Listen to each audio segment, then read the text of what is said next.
This is the Aftermarket Radio Network.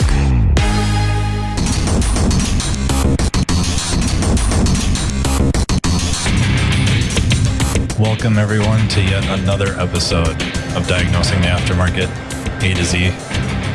I'm Matt Fonslow, and I have Haakan Light of Top Ton with me, and we have commandeered the Remarkable Results Radio podcast booth at NAPA Expo 2022.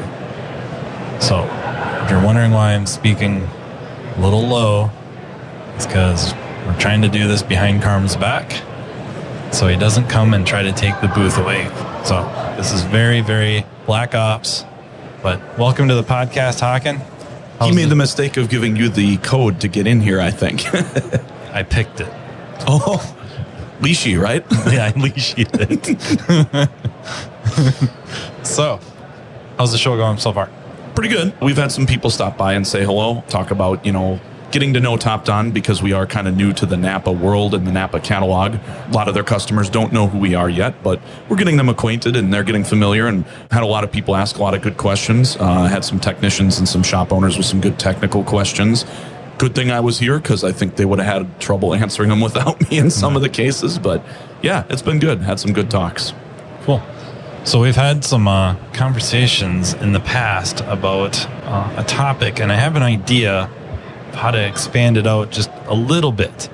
Essentially, the idea had to do with like attitude, but I think I have an idea to kind of make a more complete episode and expand what we can talk about. And in substance use, or maybe better yet, when living in recovery or going into recovery, work in a program, a lot of times people with substance use disorder will learn or use the Serenity Prayer often. And so I found it. If you're not familiar with it, this is a version. We need the serenity to accept the things we cannot change, courage to change the things we can, and the wisdom to know the difference. And I think that's actually really powerful. I think it correlates really, really well with attitude, because I think the nature of the idea is, especially with like young technicians, or maybe not young. I keep saying young. That's probably a bad habit. Green, Less experience, sure. Yeah, entry level. And honestly, even if you've been at it for a while, there's really only so many things you have control over. Very true. Very true.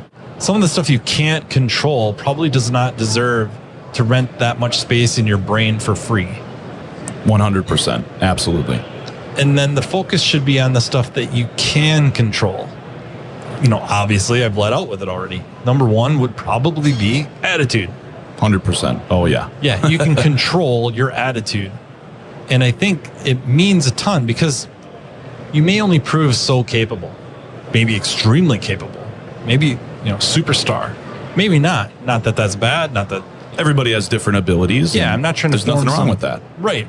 I'm not trying to form some weird hierarchy with it. It's just there's certain things you're going to be very, very adept at, and some you may not, and some you may become over time with training and experience. But a positive attitude, a good attitude, that is something you can very much control, and has a tremendous impact. Because let's be honest. I've been at this show now pretty much 2 whole days. Every single shop owner, and there's a lot of them here. This is well attended. Every single last one of them, busy as all get out. More work than they know what to do with. Oh, absolutely. Guess what they don't have? Time. Or techs. Yeah, that too. They don't have any employees. No. They need more techs. They're struggling. And the young or green or inexperienced ones coming in, unfortunately, too often have a little bit of a entitlement problem. And I guess this is almost a plea that with a good attitude, sky's the limit. Sky is the freaking limit in this profession. And, you get some years under your belt, some experience, education, training, certifications, networking, get your name out there. Whether it's attending stuff like this, attending other events, social media, get your name out there, you can write your ticket. Look at Mario. Yeah. Mario Rojas. I mean, great example, right? Yep. He made a name for himself making amazing Diag videos on YouTube, and he came up from scratch as far as I know. And I mean, like, listen to a little bit of his background and whatnot. The distance he's come in a short period of time is remarkable. But look at his attitude. He's positive. He has a can-do attitude. He wants to learn. Everything about him says, I want to get to the best technician I can be. Yep. And I want to help other people along the way, which I have a lot of respect for that too, because giving back and teaching other people makes you better at what you do as well. Yeah, So, and videos aside, it's show up on time. Yes. Show up ready to go, ready to learn, eyes open, ears open, mouth shut, until you ask questions. right. Check your ego at the door. Yes. And I mean, I'm not kidding you. You're living in Minnesota and you don't like the cold anymore. You can have a job before the plane lands. Well, actually, I have a friend who did exactly that. He left a job that he was working in Wisconsin for a large corporate company, and he literally packed up his family, his wife and his small kid, and he moved to Florida, and he had interviews lined up before he left. But they moved, and he didn't have a job 100% secured. And then he moved down there and found a job, and he interviewed with, I don't know, half a dozen different places, a couple of dealers, a couple of independents, and found a shop and found a good one that he felt comfortable with and had a job right away. And he's actually has been not working on cars every day for about 3 years, but his skills are still incredibly relevant, and he's projects as an incredibly gifted guy. So I'm not surprised he found a job quickly, especially given the situation in our field. So Yeah. no shock. Yeah, and just, it makes it that much easier for everybody. Not trying to victimize shop owners or management by any means. No matter how you break it down, it's a team effort, right? It's an organism. A lot of pieces need to work together. But from a management perspective, it's so much easier to invest time, which I think time in this case is patience, It is, very much so. right? Letting them develop because they got a good attitude. They're going to make mistakes. Yeah, no matter what. But you can make mistakes with bad attitude or you can make good mistakes with a good attitude. What do you take away from those mistakes? Very Yep. much so. Yep. And it's so much easier to invest the patience to develop trainings, investment, tooling, just everything, as well as on the flip side, working for a shop that has a good attitude towards its employees.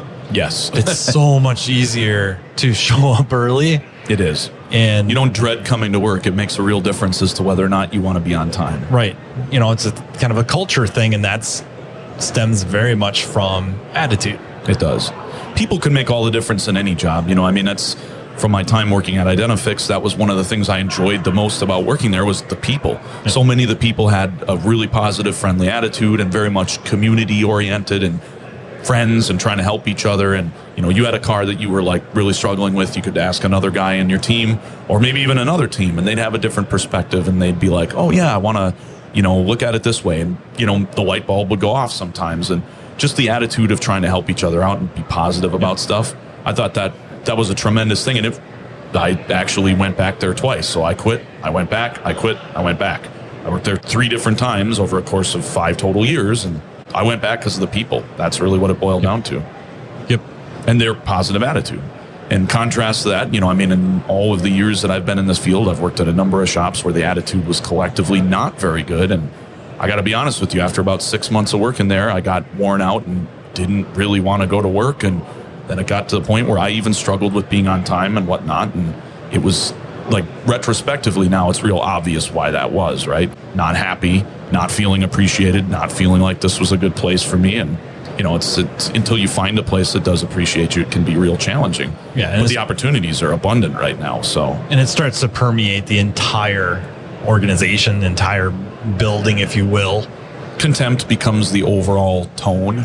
And I think, the other thing that gets to that is it's difficult to explain in one feeling, but it's almost like this black feeling that permeates everybody. Everybody just feels like gross all the time, just negative and unpleasant and unhappy. And that reflects upon everything, right? Yep. The end customer is going to see that when they interact with the service advisor, or they interact with the manager, or maybe a tech talks to them. Everybody can smell that. And the more that you've experienced it yourself, the more attuned you are to it in other people. Like now I can pick up when I go into shops and help them with diagnostics. I can tell when it's a good environment and when it's not. The behavior of the technicians, the way that they talk, their tone of voice even. the simplest of things give big giveaways in a lot of situations. Yeah, and you would like to see this attitude and culture kind of emanate from management, ownership. That's, I think that's kind of like where we feel like it should come from. Set a good example, yeah. It's easier if it does. It doesn't have to. I know this is weird, but there's a movie that kind of references this a little bit. I don't know if you've ever seen it. It's called Waiting. And it stars, Great movie. Great movie. It is, especially if you've ever worked in the restaurant industry. Yes, I have. It's probably like a restaurant industry's version of Office Space. Oh, yeah, totally. Absolutely. But it's got like Ryan Reynolds and Justin early in Long. his career, too. Very early. And Justin Long, too. Yeah, both early in their career. And Ferris. Yeah, it was a great cast. Yeah, it's a really funny movie. But there's kind of a reference to a game that the staff plays. And I won't go into details. It's not all that important. But they play a game. And it came from one of the cooks. This restaurant, in this case, was not doing well. It was struggling. Nobody wanted to work there. Everyone hated working there. And they hire this cook. And he brings along this game. And he gets people playing it. And it's, whatever, lewd. But regardless, I'm not saying everyone should go around and start a game. It's not necessarily where I'm going with this. But this game starts kind of a camaraderie almost. And people start, it really did. Right. And they start getting along better. Just the entire staff, in spite of management, in spite of mismanagement. But the staff starts getting along better. They start hanging out after work. Not that that's the end all be all either, but that's not a bad thing either. No, it can be good. Yep. They start enjoying being at work, and that attitude permeates into the dining room. Absolutely. And customers pick up on it, and the tips go up, and the service gets better, and it just becomes its own snowball.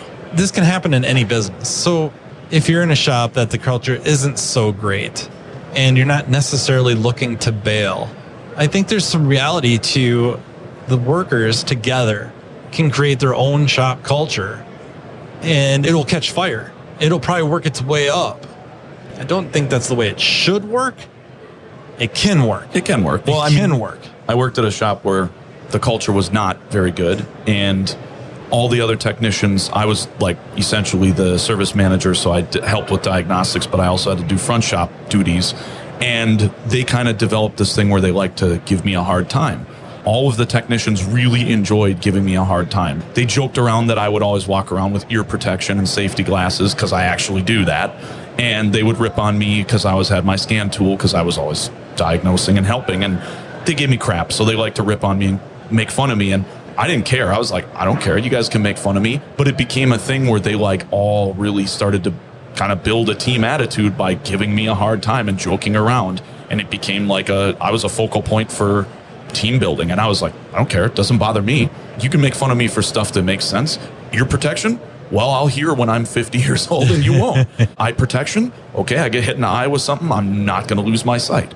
I'm good with that. You can rip on me all you want for that. I don't mind. And I will absolutely absorb it and not feel bad. But it became a thing where it was, it was a positive team building thing. Yeah. And I was more than willing to participate because I thought it was pretty funny too. But it's not like a plea for everyone to start trying to work on their culture. That would be a good investment in time. I'm thinking a lot of times it's kind of the grass isn't always greener on the other side. So you're at a shop that the culture could be better. If it's not going to come from management, you can probably change it yourself with a couple of coworkers and, really improve things. You really can. It makes a lot of sense. Small things can even make a huge difference. A series of small things. It's like what B movie? Yeah. Even little jobs done right. Oh, yeah. Add up to big. Yeah. Absolutely. It makes all the difference. And I mean, even if you're thinking about coming to work and that everybody is struggling and not wanting to come to this place, right? If you can make it so it's a little bit less unpleasant to come to work by good conversation with other people, or you find something that you share that you both enjoy. We'd all talk about we had seen the latest Marvel movie at the same shop where they like to give me a hard time. And we found things that we could discuss and team build on where none of us liked the owner or the manager. They were both terrible. They were ogres. and nobody liked them. But we found things that we could do to create some positivity and some enjoyment without having to think about the negativity that was existing in front of us. I mean, that was good. It really did make a difference, and it made getting through the days easier. And you could also stomach coming to work when you knew you could have some fun, joking around, making some connections with the other people who were also sharing in your burden as well. Yep. Have you visited the NAPA Auto Care member site lately? Since its relaunch in 2020, the NAPA Auto Care member site has continued to evolve to keep members updated on all the NAPA programs, promotions, member benefits, and business building tools to help your business thrive. Some features to the member site include: never miss an update. Stay current with notifications and announcements on the homepage. View the dashboard featuring your shop's financial status. Take advantage of cost-saving member-exclusive promotions.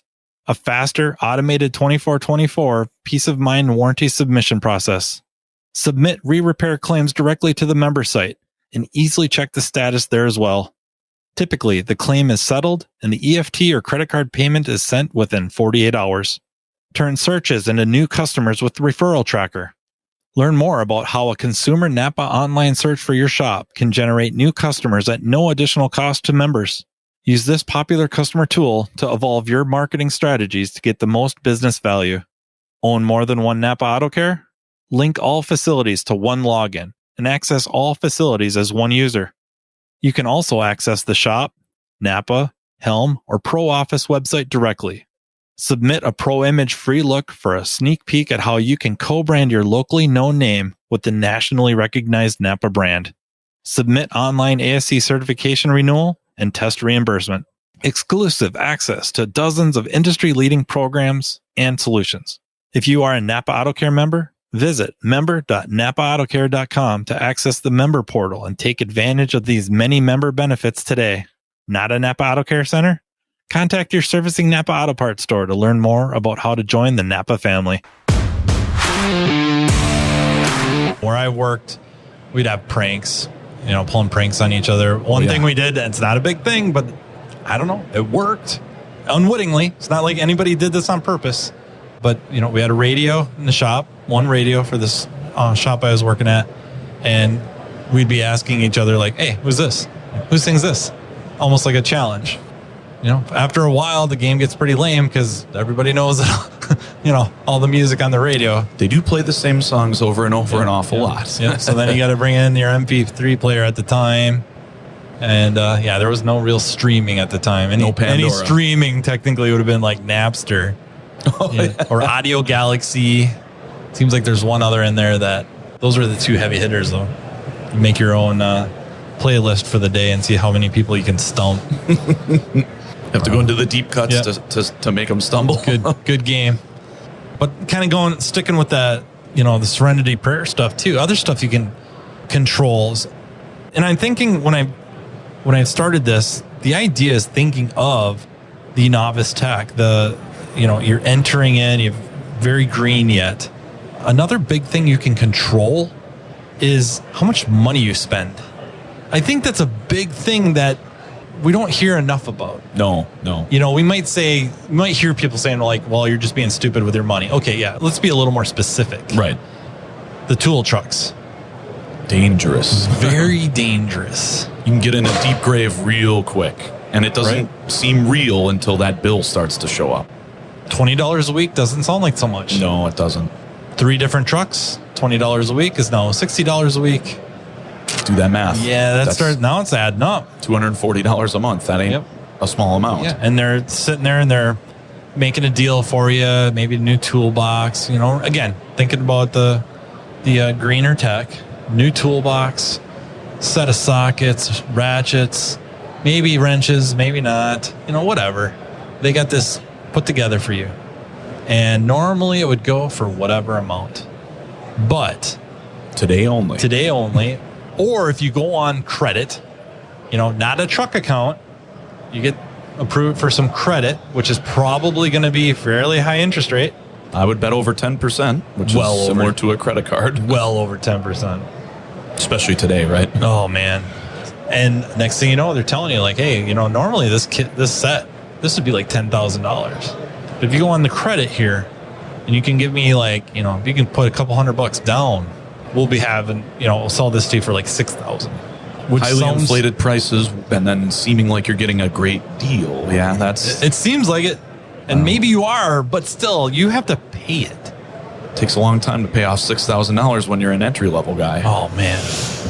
Really, you should have a good conversation, open conversation, meaning not just sit down one time, but a constant conversation going with your management. Maybe you have a mentor at the shop, a tech. Yeah, maybe there's a tech mentor kind of assigned to you, shop foreman, shop manager, and of course the owner. There should be a rapport. That's the word I think I'm looking for. A rapport between you constantly about what you should really have. What should you really be spending your money on? You don't know when you're starting out. You have no idea. You're like, do I buy everything? Do I buy nothing? What do I need? And of course, the tool truck is more than happy to tell you what you need. But talking to an experienced tech who does not have a vested interest in your wallet is probably a bit safer than talking to the tool truck. Oh, 100%. And most techs I know have regrets. Oh, I do. I'll be honest, this is not about spending money. It's about spending money. I regret not spending the money. But I want to be careful how I word this. When I was in school, and then this is not trashing the company. When I was in school, Snap-on had a deal going where stuff was basically 50% off. Sure. And if I would have I think I was hesitant because I wasn't sure I wanted to do this for a career, because I was kind of going to school as kind of something to fall back on and maybe shut my parents up a little bit. Gosh darn it. I went the cheap route, bought my tools from a parts store essentially. Oh dear. And you know what? Honestly, at the time, the tools did suck. They really did. They worked for 90%, 95% of the stuff I needed them. But there is a definite quality difference. Oh, yeah. I don't know if that quality difference is quite the same nowadays. I'd say the void is a little bit smaller. Narrowed a little? It's narrowed some. But at the time, that was a pretty big difference. I regret not doing that. And honestly, I could have probably bought all those tools. And if I didn't want to do this for a living, either kept them at a great price for my own personal use or sold them for at least got my money back, maybe made a small profit. Not making a killing. I would have gave a tech a hell of a deal. They wouldn't have been paying full price. I might have been able to pocket a little bit of money. So that was a mistake. But otherwise, I think most techs regret the amount of money they spent, especially early on, just burying themselves. Well, now, I mean, you hit it on the head. There's way more options now than there were before. I mean, I'll be honest with you, I've had plenty of big brand, tool truck tools, most of which I sold and then replaced with much less expensive alternatives, like gear wrench, for instance. Yeah. And I've found that the majority of those tools have been more than up to the task for a fraction of the price. So 15, 20 years ago, I don't think those options necessarily existed like they do now. But the quality difference between a lot of them now is so minimal. Yep. And the price difference is still just enormous. It's tremendous. I mean, even Harbor Freight has a professional series now that I've bought some of, the Icon. Yeah. And they are actually pretty good. And they are way cheaper than the tool truck. And I go, I'll gamble on that. They have lifetime warranty and whatever. And if they don't work out, I can always spend more money and buy the tool truck stuff if I need to. But I'd rather start with the less expensive alternative. So, we're sitting in the middle of NAPA Expo. Yeah. And that's just the reality. And we're surrounded by tools and equipment. It's more getting than to I the could point. Shake a stick at. Yeah, and some of the names of the tools you've rattled off are here. Oh, yeah. Gear wrench has a humongous display. So it's enormous. Yeah. Now the parts store is becoming a viable vendor for a lot of these pieces of equipment. They carry a gear wrench now. Right. And you can actually order a gear wrench part from almost any of the parts stores now. And that's great. If we're just talking about sockets for grins. Sure. You can get some of the stuff online. Sure. Yep. Then it breaks. I don't know. Warranty is a little more challenging with online. So, I mean, if you can buy it through a parts supplier and call your parts rep or say, hey, buddy, I got a gear wrench I bought from you. Can you warranty it for me? The odds are the parts store will take care of you. Maybe even that day. And not that they wouldn't even if you did buy it online. Sure. But did you save so much money getting it online as you would have buying it through whatever store and then developing that relationship with that store? Because down the road, maybe it isn't a broken socket that they bend over backwards for you for. But you give them the business and now you have a relationship. Yes. And, when you have a relationship, you do get to ask favors from time to time, and people are more willing to do favors if you give them some business. Yeah, ask favors, honest. sometimes beg. Oh, yeah. Sometimes beg. Now that relationship, because you've shown a little bit of loyalty, pays back huge dividends, because when you need somebody to save you, oh, yeah, they're saving you. And that's invaluable in a lot of the situations, because the situations you do get into and need to call for a favor, you need it real bad. And when they're willing to do it for you, it just makes all the difference in the world. Yeah, I mean, it's easy to relate it to a customer at your shop. Somebody that frequents you often, doesn't complain about their bill, and is friendly.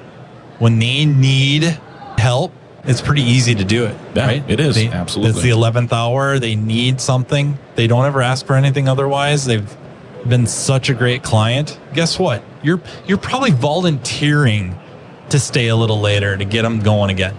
Yep. Or you try to get, maybe you can't fix their car right then and there. Maybe you can get them a loaner car. Maybe someone said they took a loaner car but didn't really need it. You call that guy up and you say, hey, this customer really needs a loaner car. Are you cool bringing it back, or can we come pick it up? And you make things work for them. You try to help them out. So it's the same thing when you're picking where you're going to buy these pieces of equipment or tools. Something to consider. It is. Can you get it cheaper on Amazon? Probably. Yeah, I mean, you can always find some. I'm pretty sure Jeff Bezos has more than enough money at this point in time. I don't think he needs any more. He needs another yacht, man. Yeah. He needs another yacht. No. He'll have another wife he'll divorce who will take another half of his money, and then he'll still have more money when it's over with. Which, by the way, is what happened. Is it? Yeah. When he got divorced and he lost half his money, he actually has more money now than he did before that divorce. So, yeah, that illustrates I don't think he needs any more help. I mean, not to go too far off on a tangent, but Jeff Bezos, in a way, I'm okay with, because he starts out working out of his garage and worked his way up. The part where I don't know where it happened, when it happened, where he's got employees who are really getting treated very poorly. Oh, yeah, terrible. Is where he loses my support. And now it's very hard for me to buy stuff off Amazon. Yeah. It's very difficult for me. When he has that much money and he could do more, that pushes my buttons a little bit. And, again, I look at it as this way. So my policy is, for instance, if I'm building test leads and I need some nice silicone wire, could I get it on Amazon? Absolutely. Is it slightly cheaper than Arrow Electronics or DigiKey? Probably. But if I buy from Arrow Electronics or DigiKey, what am I doing? I'm making sure that if I give them as much of my business as I can, without taking a massive financial hit personally, that those companies will continue to exist and all of those jobs will continue to exist. And quite frankly, I would rather give my business to them as long as I'm not taking a massive personal deficit, on the price. They're usually within 10%, and that's more than reasonable enough for me to pay to keep that business going, right? Yeah. Depending on the test leads we're talking about, scope leads, stuff like that, almost all of them from AES Wave. Oh, no, I'm talking about building them. Yeah. If I'm buying them pre-built, oh yeah, for sure. If I'm building them, and occasionally I'll build some extra stuff, then I'll buy the supplies from DigiKey. So what else can text control that can have a very positive effect on not just day-to-day work, but career? Personal life, I think, is a real big thing, which actually kind of ties into the attitude thing. The decisions you make in your personal life have a big effect on, number one, your attitude at work, how distracted you are, how well you concentrate, how you can focus on learning.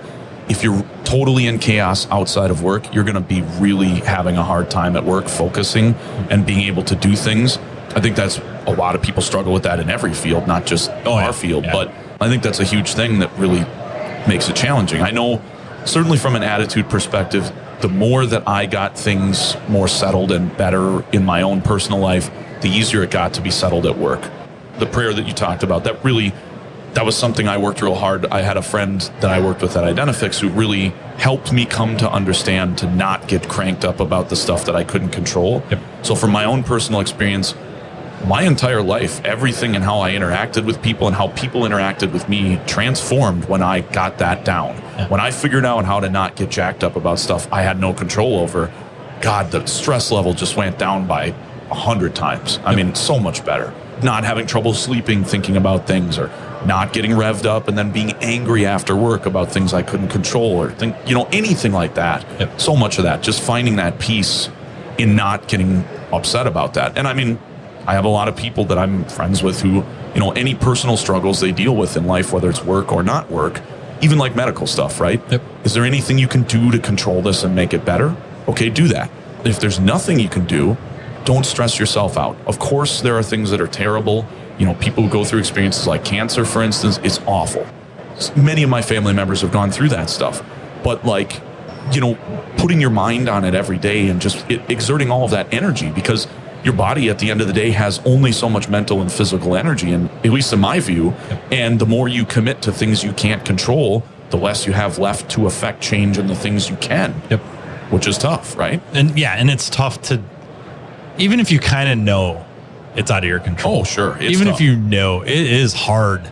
Oh, yeah. It's a battle every day. Yeah. 100%. And I enjoy social media as much as anybody. But sometimes it's got a really nasty habit of amplifying that. Oh, it does. We just see a lot of it in posts and threads and whatnot, where not just one person, not just the original poster getting revved up, but an entire group getting very revved up. Oh, yeah. And I mean, multiple subjects, anything you can think of. Yeah.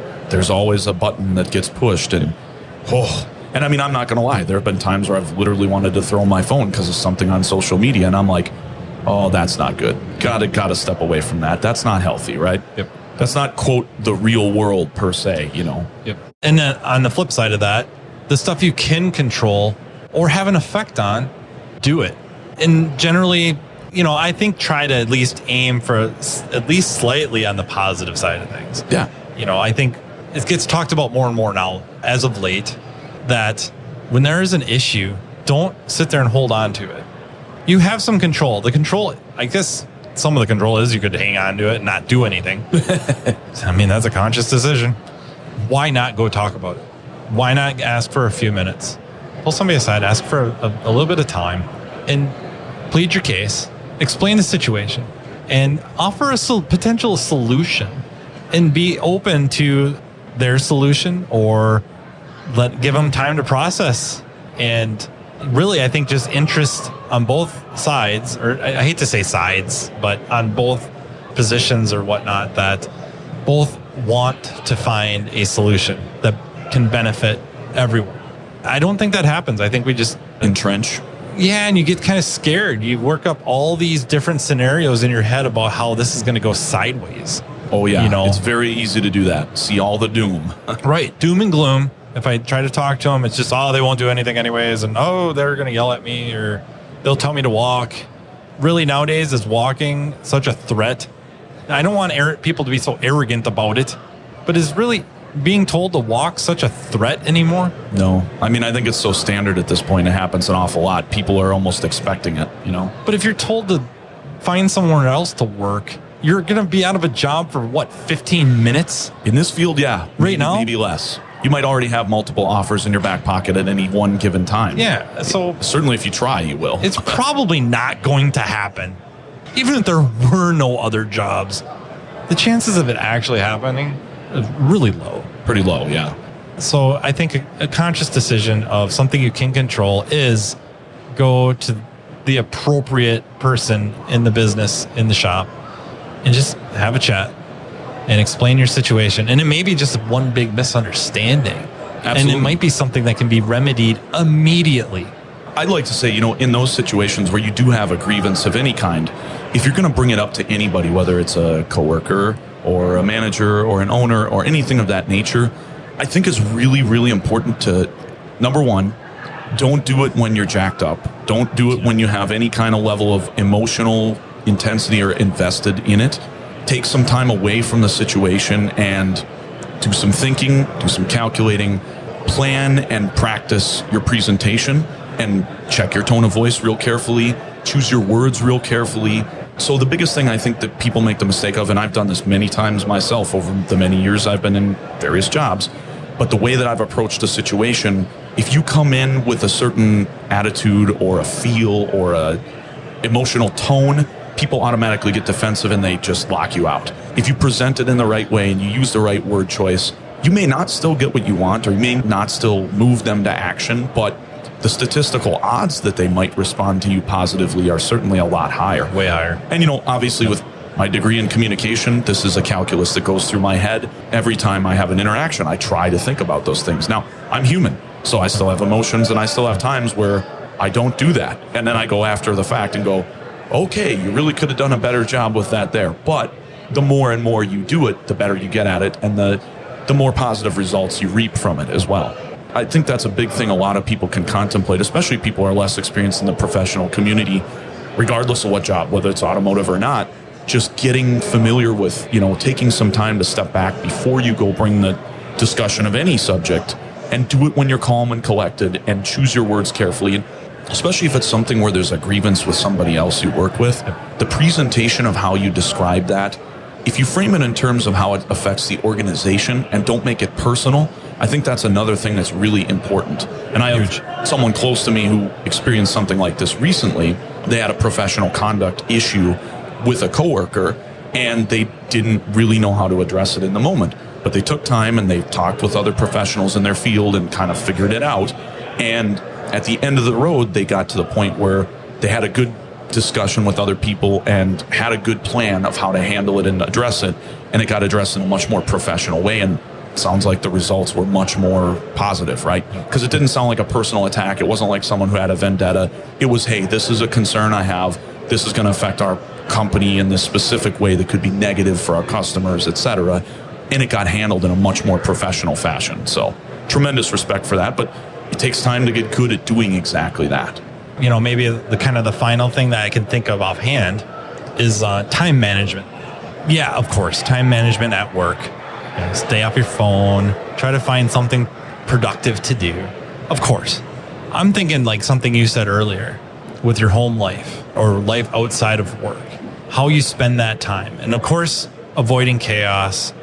But I'm also thinking of building that social network because, urging everyone to run home and get on social media, but it's become a resource. It has, absolutely. Better than most of the resources that are technically the professional forums. Yeah, and I'm not even saying to jump in all the different groups and pages because you will lose a lot of time if you do that. There are so many.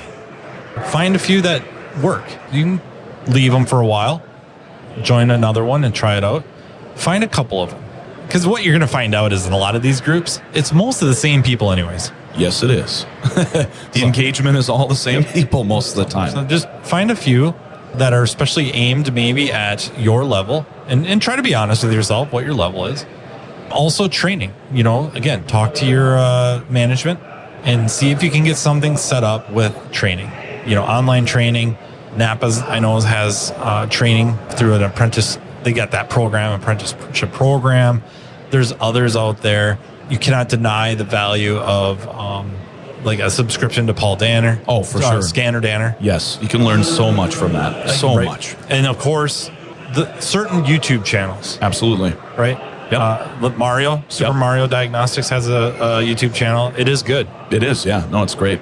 Oz Mechanics is becoming one of my very favorites. Oh, yeah. He does good videos. Yep. I mean, there's more. We could keep going on. Scanner Danner has some free content on there. Very much worth your time to watch and watch a couple of times. We could just get going on a run here of all the different resources. Automotive seminars would be pay for, although I think he's got something free coming up. Yeah, he has a free case study he's going to lay out on an Infinity, if I remember correctly. So automotive seminars is John CTI, Thornton. WTI, both of those are great. Online. Lots of good online training. Yep. I talked to you about it before, but on the shotgundiagnostics.org, we're going to do a roundtable type of thing where we're going to give all level of technicians opportunities to present case studies or talk about things that maybe a car that's plaguing them. And we're going to do it on like a Google Meet. So it'll be like a Zoom meeting and everybody has an opportunity to discuss and help each other. I had it in my head and you said Shotgun, which I should have mentioned. Shotgun is Haakan's YouTube channel. Good content. But you blew PJ's channel out of my head. Oh, Voltage Drop Diagnostics. There you go. Yep. And his is amazing as well. Yeah. So he shoots his videos kind of similar the way I do. So he likes to do kind of a combination of at the car with pictures and video and stuff. And then he also does where he lays out the how the system works and whatever, and explains it really good. He's also a trainer for WTI. So, and we can't forget about the Train by Techs, their content. Absolutely. Extremely good content. Yeah. So there's a lot of great resources. Yeah. And not that you have to, go home, shower up, eat, and then not that it would be a complete waste of time to sit and blow through training, but no, I have a friend who takes a bath and he watches training videos in his bath. All right. That's TMI. Hey, he told me so. Yeah. Anyway, no. But I won't shout him out. I think everybody, honestly, at almost every level, would do themselves a great service by dedicating at least a few hours, maybe starting out a few hours, an hour or two a night to some sort of training online. Absolutely. Free or paid for. Yeah. And then even the highest level master techs, a few hours a week, see what's out there, go onto your YouTube channel. Even reading articles. I mean, there's all sorts of articles, and the technology continuously evolves. So, I mean, I feel like if you're not spending time training in one form or another, again, whether it's reading articles, you could read articles in Motor Age, you could read diagnostic case studies on Facebook forums that, you're a part of, you could watch YouTube videos. If you are not constantly assimilating new knowledge and new information, and also I think it's valuable because if you spend that time with other technicians, seeing how they look at a problem, it helps you refine and improve your approach. And it could be even just your approach to how you maybe torque a wheel. Maybe they do something really process-oriented that they explain in whatever article you're reading, and it clicks for you. And suddenly you go, I could improve my process about how I do X. And whatever that is, it's just you constantly can be improving. And the more you do that, the better you get at everything you do.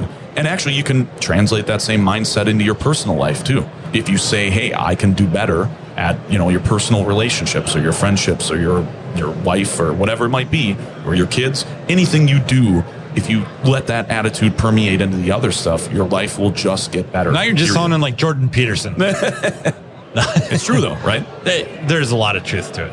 Regardless of anyone's position on Jordan himself, a lot of what he says, although he's free to admit, it's not like he came up with it all on his own. No one's saying that this is their secret. A lot of what he says, it is true. And a lot of that is kind of get yourself in order and other things start falling in order.